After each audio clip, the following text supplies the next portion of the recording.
The goal of this session is to be able to identify and help children with ADD and ADHD. ADHD stands for Attention Deficit Hyperactive Disorder. Learners with this disorder have trouble with their concentration, they are overreactive, and they can be impulsive, which means they act fast and think later. Most children with ADHD show all three of these characteristics, but some only have problems with their concentration. The attention deficit part. These children have what we call ADD, an attention deficit disorder.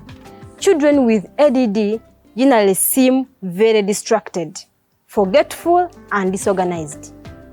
First of all, there is the inattentiveness or the attention deficit. A deficit is the same as shortage. So it literally means there is not enough attention. When I say attention, I don't mean they always want someone else's attention, but they find it difficult to sustain their own attention, their concentration. Your learner may not be able to concentrate for a long period of time, even for 20 minutes. They have what we call a shortage attention span. They easily get distracted by whatever happens around them. For example, any slight movement or sound. Imagine the classroom is near the roadside. Any activity happening outside will definitely distract this child. Often, even their own thoughts distract them, and they will forget what they were doing. Secondly, there is the hyperactivity. It simply means being overactive, constantly active, busy with something. In some cases, that means a learner leaving his or her own seat all the time and running around even when the teacher asks them not to. In other cases, it can also mean moving in their seats or talking non-stop. They are actively doing something most of the time, and usually not at time when they are supposed to be doing it. Sometimes they are not even aware that they are moving. A child may be moving the feet all the time, and when you ask why, they may not have an answer. Thirdly and lastly, there is the impulsivity.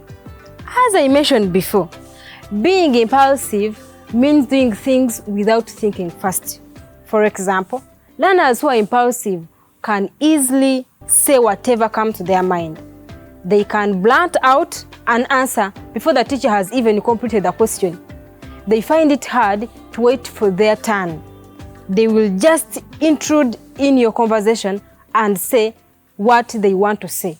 The interesting thing about these symptoms is that they can come in different combinations, which basically means there are three types of disorders. You already know about ADD, where the inattentiveness is strongest.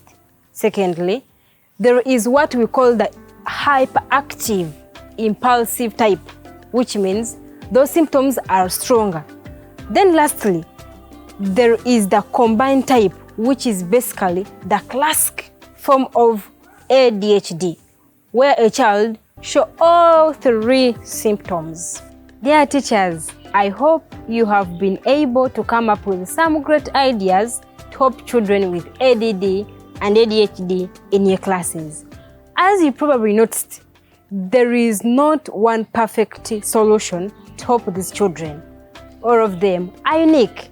That's why we do not tell you this is how we should help all of them.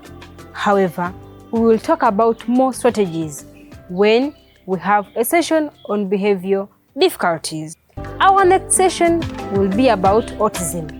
For today, remember, every learner counts.